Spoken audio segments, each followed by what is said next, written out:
আমার ভালো লাগে তুমি করে দেবা না, আচ্ছা তো ডেলি ভালো। আর কাজ বাজ না থাকলে না, ফ্রি সময় থাকলে পরে উল্টাপাল্টা থিঙ্কিং মাথায় আসে। আর আমার যে কালকে শর্টস ভিডিওটা আমি আপলোড করেছি সেটা দেখি 4 লাখ প্লাস আমার ভিউজ গেছে।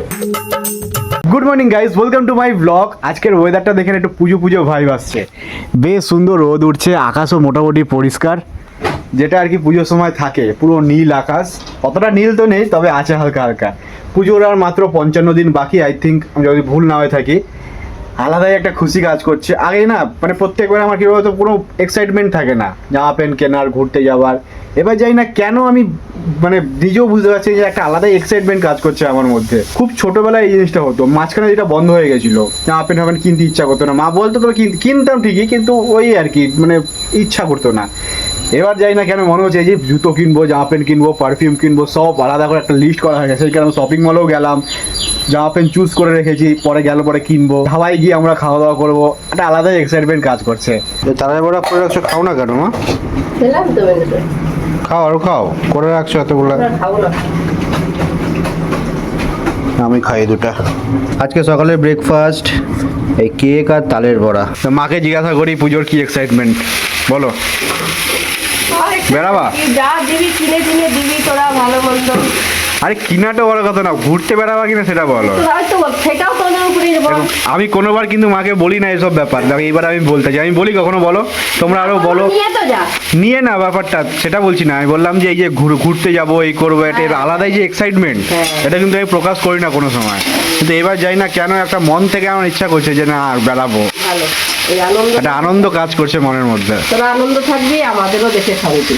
হ্যাঁ, আর এবার আমরা হচ্ছে মেদিনীপুর মানে খড়গপুর পুরো গোটা এলাকা ঘুরবো আর কি। মানে বেড়াবো সেই দুপুরবেলার দিকে, বেড়াবো 2টোর দিকে আকাশ দোকান থেকে আসার পর, একবারে রাত্রি ভোর 6টা ফোটা যতক্ষণ মন চায় ঘুরবো, যেখানে ইচ্ছা। তো কি দিয়ে খেয়ে যাবো কি আমি? যা হচ্ছে তাই খেয়ে যাবে। কালকের মতো একটু যে আলু সিদ্ধ লাল লাল করে মেরে ভাল লাগে গো আমার খেতে আলু সিদ্ধটা ওরকম। আমার ভাল লাগে তুমি করে দেবা না, আচ্ছা তো ডেলি ভালো। তো মানুষের না ভালো লাগলে খায় না, আমার ভালো লাগে তুমি করে দেবা না আমাকে। দেই না, এই যে বলতেছো ডেলি। আমার ভাল লাগে না এইসব দিয়ে খেতে। সো গাইজ রুমে চলে আসলাম, ভিডিওটা এডিট করতে হবে। আজকে দুপুরবেলা ভয়েসের কোনো কাজ হবে না, মোটামুটি শর্টসও আজকে বানাইনি। আজকে দুপুরবেলাটাও ফ্রি আছে, তাও এডিটটা করে রাখি দুপুরবেলা যদি পারি। তো এখন আজকের যে ভিডিওটা চলছে কালকের জন্য রেডি করব, ওটা দেখি পারি তো এডিট করে রাখবো। দিচ্ছ আলু সিদ্ধ? দিচ্ছি আর কি, দাও দাও। আলু সিদ্ধ খাইতে শিখতে পারি। আমার ভালো লাগে আলু সিদ্ধ খেতে, মোটামুটি খারাপ লাগে না। চলো স্নান করবো, ভিডিও এডিট করে উঠলাম। লাইফটা না কেমন যেন বিজি হয়ে গেছে খুব। আগের মতো যে একটা ফ্রিডম টাইম, মুভি দেখবো, ঘুরতে যাবো, ওই টাইমগুলো আর পাই না। যদিও পাই, ক্যালকুলেট করে হিসাব করতে হয় সব কিছু। যে আজকে যদি আমি 2 ঘন্টা এখানে দিই, আমাকে হিসাব করে রাখতে হবে না কালকের 2 ঘন্টা আমাকে এই কাজে লাগাতে হবে, কালকের জন্য আমাকে এতক্ষণ আমাকে সময় রাখতে হবে। তো এরকম করেই চলছে লাইফটা। আমার মনে হয় এটাই বেস্ট, কেননা যত মানে লাইফ যত ব্যস্ততার মধ্যে দিয়ে কাটবে মানুষ তত ভালো থাকবে। উল্টাপাল্টা থিঙ্কিং কাজ করার থেকে মোটামুটি ব্যস্ত কাজবাজের মধ্যে দিয়ে থাকলে মাইন্ডটা আরও ফ্রেশ থাকে না। একদিকে মাইন্ডটা একদিকে থাকে যে না আমি কাজের মধ্যে আছি, অন্য ভুলভাল থিঙ্কিং মাথায় আসে না। আর কাজ বাজ না থাকলে না, ফ্রি সময় থাকলে পরে উল্টাপাল্টা থিঙ্কিং মাথায় আসে, তখন আলাদা একটা ডিপ্রেশন কাজ করে। তো আমি মনে করি যে মানুষকে বিজি থাকাটা খুব ইম্পর্টেন্ট। মানে শরীর ভালো থাকে, মেন্টালি স্ট্রেস কমে। হয়তো কাজের প্রেশার থাকে কিন্তু মানে মেন্টালি কোনো খারাপ চিন্তা ভাবনা মাথায় আসে না, আমার মতে এটা। স্নান করে এসে খেতে বসছি, আজকেও ফেনা ভাত আর আলু সিদ্ধ। ডালটা ছিল কালকে, ডাল নষ্ট হয়ে গেছে। সো গাইস আমার খাওয়া দাওয়া সব হয়ে গেছে, আর এখন আমি রেডি হবো, জামা প্যান্ট হবে সব এখানে নিয়ে চলে আসছি। আর আবার গাড়িটা না পাঞ্চার হয়েছে মনে হয়, আবার দেখতে হবে, একটু দোকানে গিয়ে ভালো করে চেক করাতে হবে। পাঞ্চার ঠিক করিসনি? পাঞ্চার ঠিক করছি, তাও কেন আমার মনে হচ্ছে ভেতরে যে থাকতে পারে। দেখতে হয় ভালো করে, একটু দেখবো আর একবার। ভাই দেখো কি মারছে, দেখো কেরম ভাবে, দেখো দেখো। সেদিকে আমি পাঞ্চার ঠিক করলাম যদিও, তো আমার কেমন যেন ডাউট হচ্ছে যে আর পাঞ্চার আছে নাকি। সো যাই হোক, মনে হচ্ছে নেই আর কি, তাও দেখাবো পরে দোকানে গিয়ে। কোনো সময় দোকানে একটু দেখেই নিলাম, নাহলে না মনটা কেমন খুঁতখুত করছে আমার। তো ফার্স্ট অর্ডার ছিল আমাদের তালবাজার থেকে, পিক আপ করে নিচ্ছি। তো ফার্স্ট অর্ডার লোকেশনে চলে আসছি, এই যে মেকানিক্যাল ইঞ্জিনিয়ারিং ডিপার্টমেন্ট। আইটিতে ডেলিভারি করে না একটা আলাদাই শান্তি লাগে, কোনো ঝুট ঝামেলা নাই, কোনো গাড়ির আওয়াজ, কোনো হর্নের আওয়াজ, কিচ্ছু নেই, একটা আলাদাই শান্তি এলাকা।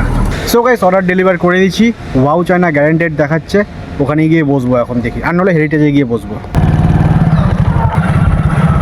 মেন বিল্ডিংটা কি সুন্দর সাজিয়েছে দেখো পতাকা দিয়ে, মাস্ত লাগছে দেখতে।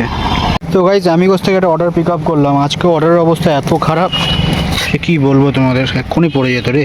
পার্টিতে আচানক ওয়েদার চেঞ্জ হয়ে গেল, বৃষ্টি হবে মনে হচ্ছে।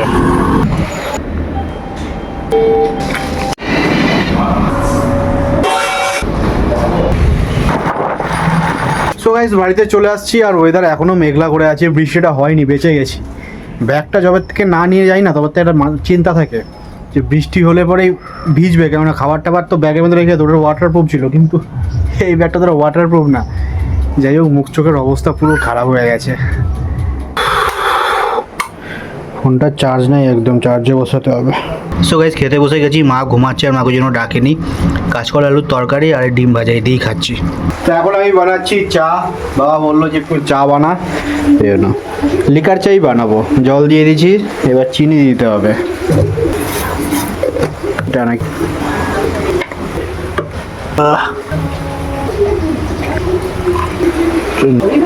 কেমন হয়েছে জানি না, কিন্তু খারাপ হলেও কিছু বলতে পারবো না। সো 6টা বাজে, আমি এখন র্যাপিডোতে বেরাবো। আর রেডি হয়ে একটু মাঠের দিয়ে গেছিলাম ভিডিওটা আপলোড করতে, কারণ ঘরে নেটওয়ার্ক স্লো দিচ্ছিল। আর আমার যে কালকে শর্টস ভিডিওটা আমি আপলোড করেছি সেটা দেখি 4 লাখ প্লাস আমার ভিউজ গেছে। যায় কিন্তু এত তাড়াতাড়ি যায় না কখনো। থ্যাংক ইউ সো মাচ, তোমরা এতটা সাপোর্ট করেছো, আরও সাপোর্ট করো। আরও ভালো ভালো ভিডিও আমি শর্টসে বানাবো। লংয়ে ভিডিওটা তার ভিউজ যাচ্ছে না, কিন্তু চেষ্টা করে যাচ্ছি, হয়তো যাবে কোনো এক সময়। যাই হোক, চলো, দেরি হয়ে যাচ্ছে, বেরাই। সো গাইস, একটা র্যাপিডোর অর্ডার মারলাম, তারপরে ক্যামেরাস থেকে একটা 65 টাকার অর্ডার দিয়ে দিয়েছি, পিক আপ করে নিয়েছি। বাইরে অর্ডার আছে, 7 কিলোমিটার দেখাচ্ছে। চলো, একটা ব্যাগে ঢুকাবো না উপরে রাখবো বুঝতে পারছি না। যাই হোক, চলো কোনোভাবে নিয়ে যাওয়া যাক। সো গাইজ বাড়িতে চলে আসছি, আর জোম্যাটোর ওখানে আজকে সেরকম ব্লগ করিনি, কারণ ডেলি তোমাদেরকে এক জিনিস দেখালে বোর হয়ে যাবে। সকালবেলাটা করেছিলাম, রাত্রিবেলাটা সেরকম টুকটাক 2-1টা ফুটে টেপ হয়তো নিয়েছি, কেননা আমার মনে হয় যে ছোটো ব্লগ দেবো তাও ঠিক আছে, কিন্তু বোরিং যেন না হয়, যার জন্য করিনি। আর র্যাপিডোটা অন করেছিলাম রাত্রের দিকে, স্টেশন থেকে কোনো অর্ডার দেয়নি, ওখান থেকে খালি গাড়ি নিয়ে বাড়ি আসছি। ওই পাশের দিকেই আমাকে দিচ্ছিল অর্ডার, লাস্ট অর্ডার আমাকে দিয়ে দিয়েছে ওই পাশের দিকে, আমি অর্ডার ক্যান্সেল করে দিয়েছিলাম। তো আজকে অর্ডারের অবস্থা খুব একটা ভালোও ছিল না, মোটামুটি ছিল আর কি। 11টা বাজতে যাই, খেতে বসে পড়ছি। আর দুপুরবেলা তো এই বরবটি আলুর তরকারিটা নেইনি, এখন একটু নিয়েছি এইটাই, আর কাঁচকলা আলুর তরকারি আর একটা ডিমের অমলেট। সো ঘরে চলে আসছি, আর এখন আমি ভিডিওটা এডিট করবো। আর আজকে আমি চেষ্টা করেছি বোরিং পার্ট বেশি না রাখার, আর জোম্যাটোর ওখানে বেশি ব্লগ করিনি, কারণ তোমরা বোর হয়ে যেতে পারো একই ব্লগ প্রত্যেক দিন দেখালে, যার জন্য একটু ঘরোয়া ব্লগ টাইপের দেখিয়েছি আজকে। যাই হোক, চলো, ভিডিওটা ভালো লাগলে একটা লাইক করে দাও, চ্যানেলটা সাবস্ক্রাইব করে দাও। দেখা হচ্ছে আবার নেক্সট ব্লগে, বাই। আর এই হচ্ছে লোকেশন কার পার্কিং এটা।